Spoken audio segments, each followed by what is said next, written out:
No, it's takes a minute to zero.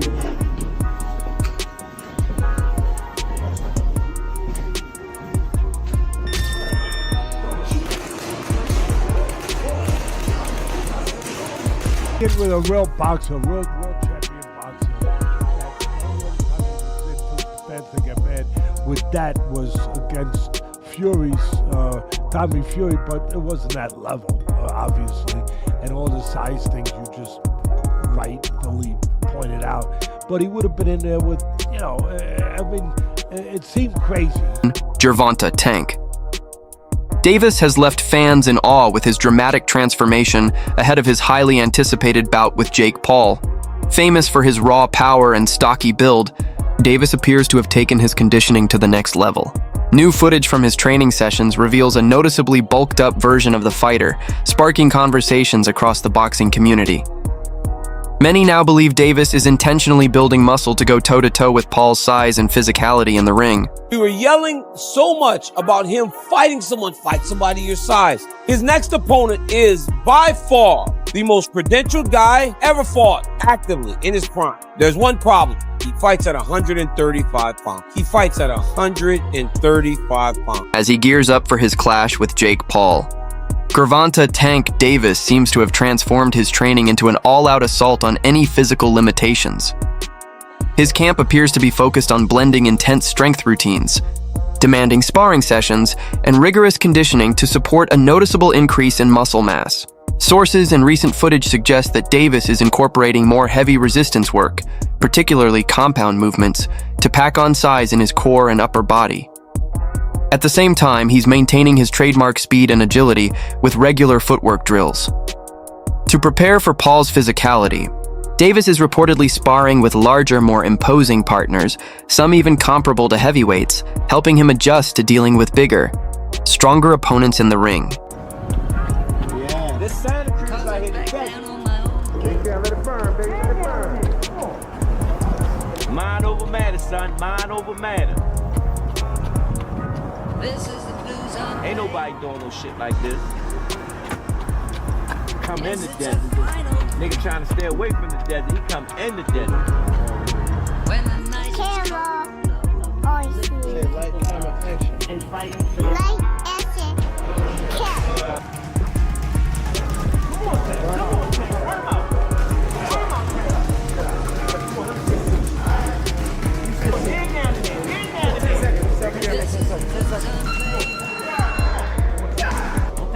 Don't think about it. Remember that gun on it? They got that gun on that tank. They go, time. When the night is cold.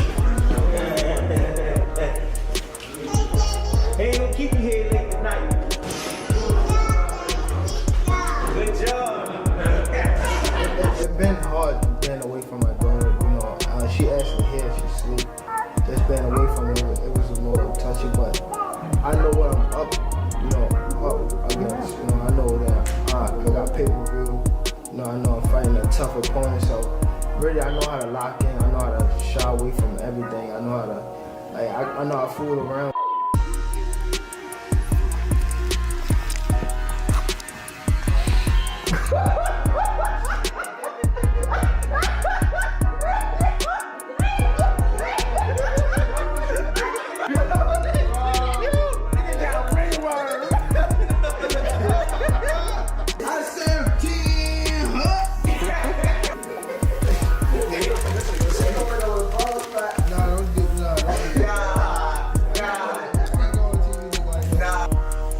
Jake Paul enters the ring as the naturally bigger man, with fight terms setting a 195-pound weight cap and requiring both fighters to wear 12-ounce gloves for Gervonta Davis, who typically competes in the 135-pound range. This means stepping far outside his usual weight class. The significant difference in size has sparked debate, with many questioning whether bulking up to meet Paul's physicality could come at a cost. Critics suggest that the added weight might dull Davis's signature traits, his lightning-fast speed and explosive power, which have long been key to his dominance in the ring.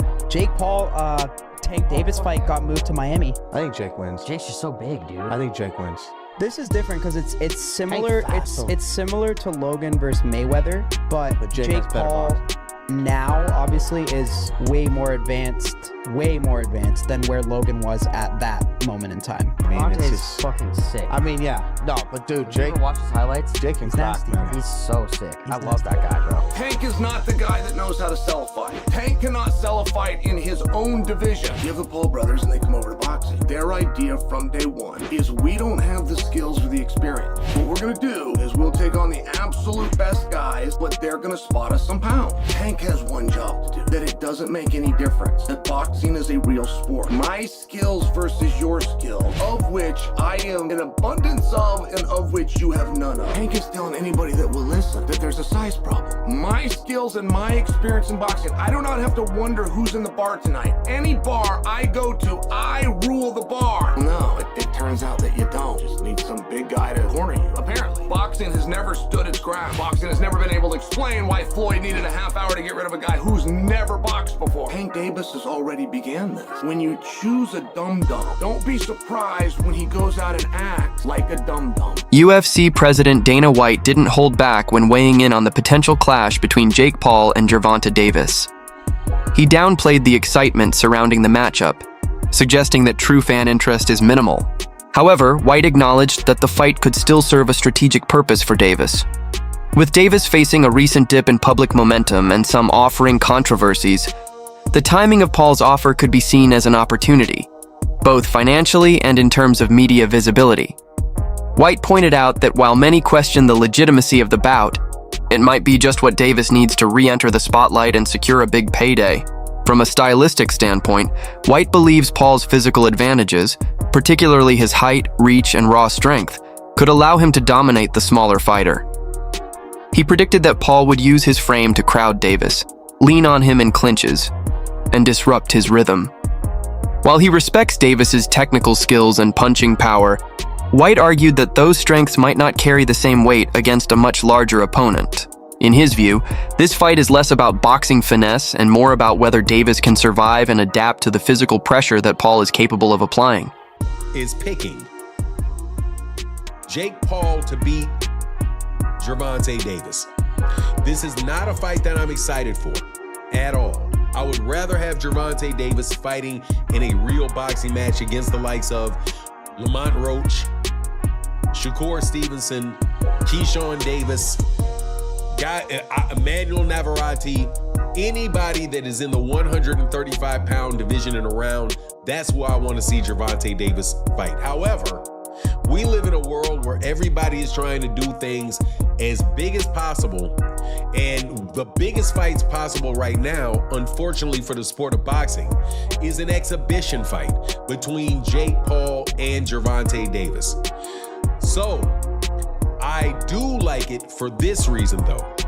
I like it because it is allowing Gervonta Davis to have a fight that is going to be big and that the mainstream media is going to have to cover, the mainstream media outside the world of boxing.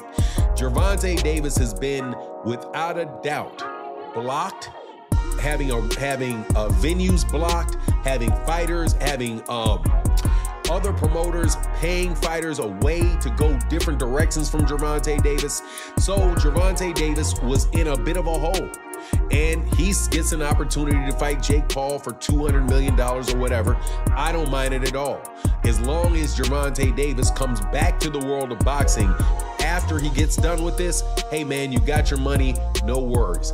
But you gotta love Dana White having the audacity to pick Jake Paul in this fight and says something to the effect that, hey, he was talking to Logan Paul and said, hey, when you were fighting Floyd, you know, there was this, you're a gigantic guy, big size difference.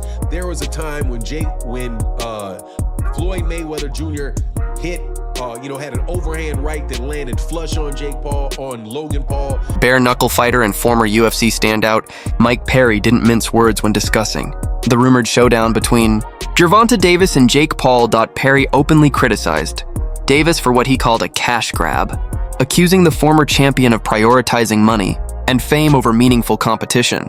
He questioned whether Davis still has the same hunger and drive that once made him a dominant force in the boxing world. In Perry's view, choosing to fight a social media star-turned-boxer like Paul signals a shift in Davis's priorities and away from legacy and toward quick paydays. Perry even went so far as to suggest that Paul's current work ethic and ambition might actually outshine Davis's, a statement that sparked a wave of debate among fans.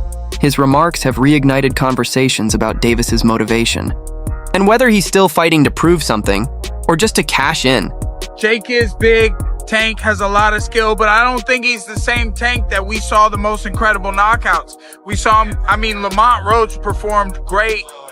They went to draw, and, I just don't know. And Tank walked away. I don't know if he loves it enough to beat a guy who outweighs him by 80 to 100 pounds. During the face-off with Jake Paul, Gervonta Davis showed signs of discomfort, an unusual shift for a fighter known for his confidence and knockout power. Commentators and fans alike noted his stiff posture, minimal eye contact, and a somewhat forced calmness. For many, these subtle cues hinted that the stark size difference between the two may be weighing on Davis mentally. Facing off against the visibly bigger Paul, Davis appeared to acknowledge just how steep the physical challenge might be. While some interpreted his demeanor as quiet focus, others speculated it could be early signs of uncertainty creeping in. Tank looked very uncomfortable facing off. He just did. I've seen other face-off this Tank done. He gets in their face and they're intense and he looks good. He looked very meager up there. You've had 8 fights and you're gonna go tangle with Tank Davis. And the story instantly comes out. Jake is so much bigger. There is such a compliment to Jake within that insult. It is meant to be an insult. It is meant to take away from a potentially glorious moment for Jake. But where the compliment comes is it means the public believes he's gonna win. That's what it means. Veteran boxing analyst Teddy Atlas shared his thoughts on the Jake Paul versus Gervonta Davis face-off, focusing heavily on the clear physical mismatch between the two. He humorously remarked that Davis looked so undersized next to Paul. He might need a ladder just to land a punch on his chin. While Atlas admitted that stylistic and skill mismatches are common in boxing, he argued that the size gap in this case is well beyond what's typical or reasonable. To put it in perspective, Atlas compared it to the idea of Canelo Alvarez stepping up to face Terence Crawford, but emphasized that even Crawford wouldn't be giving up as much size as Davis is here. In Atlas's view, Tank's lack of reach and smaller natural frame make this bout feel more like a promotional spectacle than a legitimate sporting contest. Things, right? They should also have like the size of the ring, the size of the glove, all that stuff. Particulars should be in the contract, but I would probably look for one thing that is not the common thing to have in a contract if I'm Tank. A ladder. A ladder. Can I get a ladder? Somebody? You know what I mean? Hey, look, if he hits him on the chin the way he can punch, Jake might be doing a dance. You know what I mean? Not voluntarily either. But we'll get into that more later. The thing that I'm talking about right here is what you said. It was stark. The size difference was really, you couldn't ignore it. We understand the talent difference, the experience difference. We understand all of that. But the size, the pure, and we understand small guys can beat big guys. We just saw Crawford do it to Canelo, but a little different. The size difference was, it was eye-catching, jaw-dropping, and it made me think. And I'm gonna ask Richie, our man here who's doing all the taping, who does such a marvelous job. I'm gonna ask him because I know he's an expert in this area. But it reminded me of one of the Rocky movies where they had the face where they did the wrestling thing with Rocky and Hulk Hogan, aka Thunderlips. He was Thunderlips back there. And I thought I had it right, and it was confirmed to me. It's Rocky III. When asked about the rumored fight between Jake Paul and Gervonta Davis, undefeated champion Shakur Stevenson didn't hold back, calling it a poor matchup for boxing. Stevenson argued that the fight lacks competitive merit and comes across more as a cash grab than a genuine test of boxing ability. He highlighted the drastic size difference between the fighters, saying it turns the bout into more of a spectacle than a true sporting contest. Maybe he'll fight Jake Paul instead. What do you think of that? I think that's terrible. Why? I get it, because at the end of the day, it's the money business, and you want to make the most money, but From what I'm hearing, he can make more money in a fight with me. And if that's the case, why not fight me? Sure. Do you think he beats Jake Paul? Do I think he beats Jake? Yeah. I mean, There's a huge size advantage, though. it is, but I think Tank got the skills to make sure he come out on top. Do you think that Jake has gone better? Yeah, I think actually Jake got tremendously better from the time frame that he started till now. And in the right situation, I also could see him become a world champion. Really? Yeah. Leonard Ellerby shed light on why the anticipated fight involving Tank never came to fruition, pointing to the fighter's personal struggles as a key factor. Ellerby explained that Davis was dealing with several challenges outside the ring and wasn't eager to add more stress at that point. This lack of motivation, he suggested, played a big role in the fight falling through despite fans' expectations. According to Ellerby, Tank was prioritizing his personal well-being over proving himself in the ring, and parting ways with trainer Freddie Roach was a move to reduce pressure during a difficult time. Leonard Ellerby said, to tell you the truth, Gervonta Davis couldn't get up for Lamont Roach. And what does that mean? It means that he could not get inspired, that he was not motivated to fight Lamont Roach, that his mind was not in a place where it was like, yeah, okay, let's get it, and he was going to war with Lamont Roach. He was going through the motions with Lamont Roach during the training camp and could never really get himself motivated to really give the best of himself against Lamont Roach, and that probably affected him during training and during the fight. And that is something that can happen, especially if you really look back on what happened with the Lamont Roach fight and all of the ups and downs about that fight being made. Because first, if you recall, he wasn't supposed to be fighting Lamont Roach. The person he was supposed to be fighting was Vasily Lomachenko. You know, the guy that everybody says that he doesn't want to fight, that he didn't want to fight. Gervonta Davis was up and prepared to fight Vasily Lomachenko. Jake Paul's approach to boxing often seems fueled more by showmanship than traditional competition. Instead of pursuing rankings or official titles, Paul tends to pick opponents who promise viral moments and significant financial gain. His fights, ranging from retired MMA stars to smaller boxers like Gervonta Davis, consistently generate buzz and social media traction, keeping his name constantly in the headlines. By blending entertainment with the sport, Paul blurs the boundaries between spectacle and genuine competition, ensuring high viewership no matter how fair the matchup may be. A major point of contention around the proposed Paul Davis fight is the striking contrast in their physical size.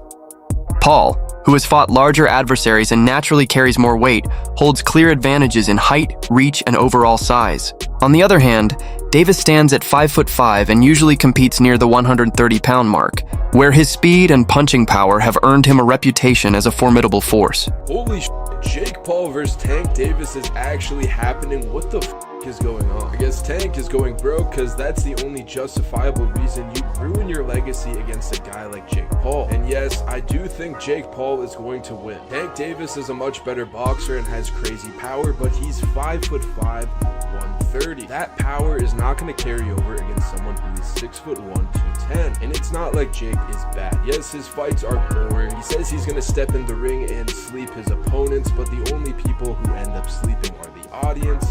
Mike Tyson fight, but at the end of the day, he's a big guy with power who's training boxing full-time, and he has beaten some legitimate competition. Woodley, Nate Diaz, Anderson Silva, Mike Perry had a competitive fight with Tommy Fury, but it's crazy how particular Jake has to be when selecting his opponents. They have to have enough clout to be interesting, enough skill to be taken seriously as a threat, but at the same time have clear weaknesses and disadvantages that Jake and his team can exploit to win. Now that he's fighting an elite boxer, he has to fight someone 7 weight classes down. I mean, Tank could win if he makes Jake do a very aggressive weight cut, but I just don't see that happening. I got Jake by 3rd round TKO. He should put me on the co-main event and allow me to fight Francis Ngannou. That would be an easy first round knockout for myself. MMA veteran Nate Diaz dismissed the upcoming Jake Paul versus Gervonta Davis fight, expressing no interest in predicting the result.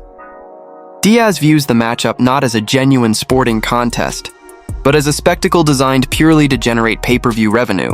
He criticized the direction modern boxing has taken, saying it's straying too far into profit-driven, staged events that compromise the sport's integrity and traditions. For Diaz, fights like this put entertainment above true athletic competition, making it difficult for him to regard them seriously. I gotta ask you, Jake Paul versus Gervonta Davis. Does Davis have a chance?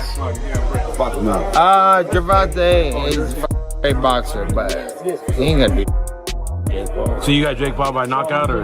No, I don't got anybody, but I don't think he's just too small. It's just I don't want to beat up somebody that small. I don't want to, you know what I'm saying? What do you think of the fight? I don't want to lose to somebody that's. There's no point in the fight. It's a great fight, actually. You think I'm not hating on the fight, but I think my thoughts on it is let's watch and see what happens. Ryan Garcia said that boxing's turning into WWE. Yeah, with that type of matchup. What do you agree? Last thing, White House card, like he said, you want Conor McGregor? Yeah, but the whole thing's on WWE, so right. Like, at least that's happening and it's getting something to talk about, something to watch, and I'm looking forward to that fight, actually. Michael Bisping has voiced strong reservations about Jake Paul's choice to face Gervonta Davis given the massive weight difference between them. He pointed out that Paul is set to fight an opponent who weighs nearly 100 pounds less, a scenario that challenges the fundamental fairness of the sport. Bisping also referenced Paul's bout with Mike Tyson, which many viewed as controversial since Tyson is a 58-year-old retired legend.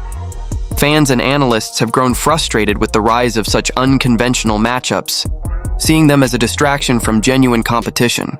The Paul Davis fight has become a prime example of this troubling trend, where promoters prioritize flashy spectacles over meaningful bouts that produce new champions or settle true rivalries. This blurring of lines between sport and entertainment is a growing concern for many within the combat sports community. That is at least 65 pounds heavier than you. That is called one thing. That's called being a bully. It was bad enough when he fought Mike Tyson, a man that was 58 years old, and he was walking around like, I just beat the baddest man on the planet. I just destroyed Mike Tyson and went out there and I beat him. Him and his brother are all celebrating and like that. It's like, dude, what are you doing? What don't you understand about this? If you want respect from your peers, if you want everyone on the planet to look at you and take you seriously and give you credit as a boxer, you have to take on challenges that are real. You have to go up against someone that keeps you up at night, against someone that gets you out of bed in the morning to go for a run because the fear of them beating you down is real. Not going up against someone that is so small. If you were to go up to this guy in a bar and try and start a fight with them, people would look at you and say one word: whoa, whoa, whoa, stop being such a bully. Leave him alone. You are way bigger than this guy. And that's clearly what we have here. It is ridiculous. When you look at the tail of the tape, Gervonta Tank Davis, granted, a very, very skilled boxer, a world champion. He's had some great wins. He's had a tremendous career. He's got 28 knockouts on his record. I'm just looking at the tail of the tape here. 30 years old, Jake Paul, 28. Gervonta Davis is 5'5" inches tall, whereas Jake Paul is 6'1".